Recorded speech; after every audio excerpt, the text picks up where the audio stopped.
Hi, my name is Peter, and I'm a parishioner at Mary Queen of the Apostles Parish in Salem, Massachusetts. This is my weekly reflection on the real presence of Jesus in the Eucharist.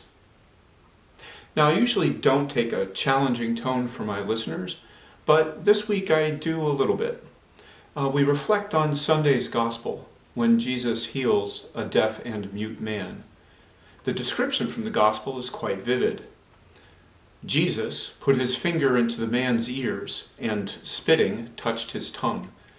Then he looked up to heaven and groaned and said to him, Ephphatha, which is, be opened. And immediately the man's ears were opened, and his speech impediment was removed, and he spoke plainly.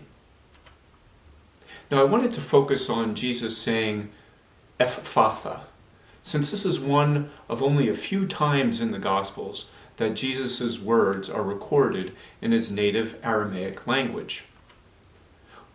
Also, it did not seem like a mere coincidence that the very next thing that happens in the Gospel of Mark after this healing is another feeding of the thousands. Now, the crowd that gathered after the healing was fed by Jesus. And again, this is an image of the Eucharist.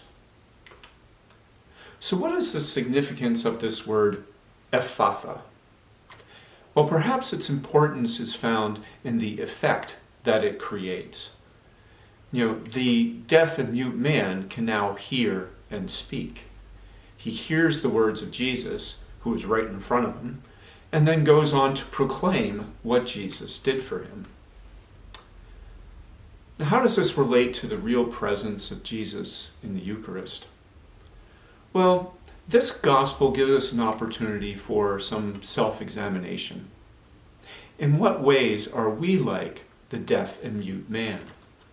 Do we fail to hear the words of Jesus by neglecting reading the Bible or studying the teachings of the Church?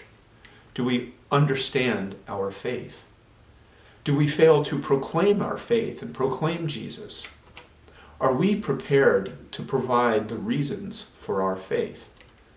Do we fail to evangelize? In other words, are there ways that we are spiritually deaf and spiritually mute? The real presence of Jesus in the Eucharist is something that a recent survey indicated many Catholics either don't believe or don't understand. So are we deaf about the Church's teachings about the Eucharist? And if we don't understand and believe it, how can we proclaim it? So are we mute about the Eucharist?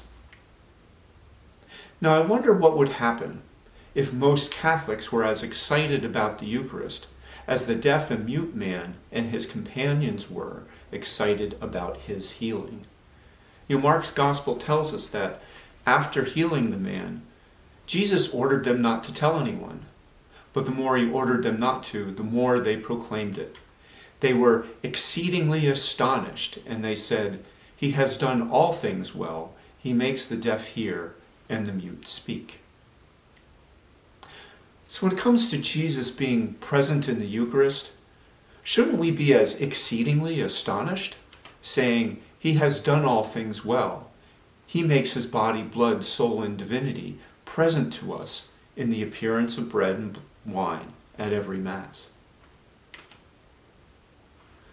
So when you worship at Mass this Sunday, whether in person or virtually, whether receiving communion or not, or performing a spiritual communion, ask Jesus, ever present in the Eucharist, to say the words Ephphatha for you. Let your ears and mouth be opened to hear and proclaim Jesus. What does Jesus have to do to make you exceedingly astonished?